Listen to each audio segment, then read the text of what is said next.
Hello students, once again welcome back to your one and only most trusted Gyanjyoti coaching centre. তো students আজকের ভিডিওতে আলোচনা করব north Bengal university অধীনস্থ তোমাদের সেকেন্ড সেমিস্টারে যাদের ভিএসসি ডিজিটাল মার্কেটিং রয়েছে তাদের ইউনিট নাম্বার 3 থেকে তোমাদের ফেসবুক বলে একটা যে টপিক রয়েছে সেই ফেসবুক থেকে কিন্তু আমি আজকে 10টা এমসিকিউ কোশ্চেন্স নিয়ে আলোচনা করব বিস্তারিতভাবে। ভিডিওটাকে লাস্ট পর্যন্ত দেখবে, খুবই ইনফরমেটিভ একটা ভিডিও হতে চলেছে।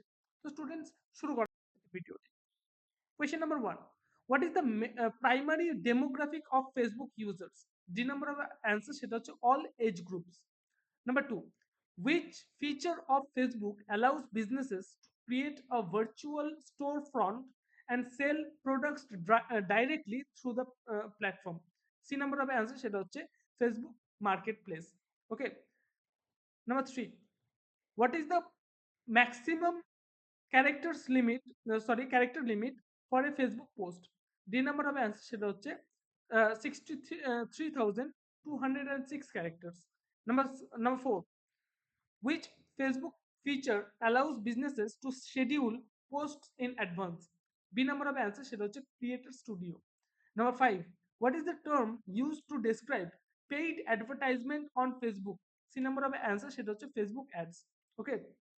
তো স্টুডেন্টস পরবর্তী আরো 5টা কোশ্চেন আলোচনা করার পূর্বে তোমাদের বলবো, তোমরা যদি আমাদের সাথে অনলাইনে যুক্ত হতে চাও, জ্ঞানজ্যোতি কোচিং সেন্টারের পক্ষ থেকে প্রোভাইড করা 100% কমন সাজেশন এবং নোটস পত্রগুলো যদি পেতে চাও অবশ্যই যোগাযোগ করো জ্ঞানজ্যোতি কোচিং সেন্টারের অফিসিয়াল দুটো হেল্পলাইন নাম্বারে, সেটা হচ্ছে 7076398606 নাম্বার অথবা 6295916282 নাম্বার। এই দুটো নাম্বারে আমাদের সাথে যোগাযোগ করতে পারো। তোমাদের যেটা টোটাল কোর্স ফি রয়েছে সেটা হচ্ছে শুধুমাত্র 999 রুপিস, একটা সেমিস্টারের total course fee.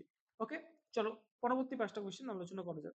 Number 6: which Facebook ad format allows businesses to showcase multiple images or videos in a single ad unit? Number of answer সেটা হচ্ছে carousel ads, ঠিক আছে, CAROUSEL ads. Okay. Number 7: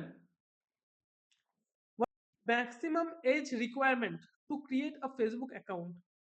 A number of answer সেটা হচ্ছে 13 years old. Number 8: which Facebook feature allows businesses to engage with their audience in real time through live video broadcasts? C number of answer সেটা হচ্ছে Facebook Live. Number 9: what is the term used to describe the metric that measures the number of unique users who see your Facebook posts? A number of answer সেটা হচ্ছে reach. এবং last question আমাদের আজকের এই video সেটা হচ্ছে which Facebook feature allows business to create and host online events such as webinars or product launches? D number of answer সেটা হচ্ছে ফেসবুক ইভেন্টস। স্টুডেন্টস এই 10টা কোয়েশ্চেন কিন্তু বিস্তারিতভাবে আলোচনা করা হলো আজকের ভিডিওতে। ঠিক আছে, এই মানে এই কোয়েশ্চেন্স গুলো সবাই লিখে নাও, নোট ডাউন করে নাও, পরীক্ষায় কিন্তু এগুলো আসার চান্সেস কিন্তু বেশি থাকে। তো স্টুডেন্টস দেখা হচ্ছে একটা নতুন ভিডিওতে নতুন কোনো টপিকের সাথে। Till then, keep learning, keep exploring. Thank you so much.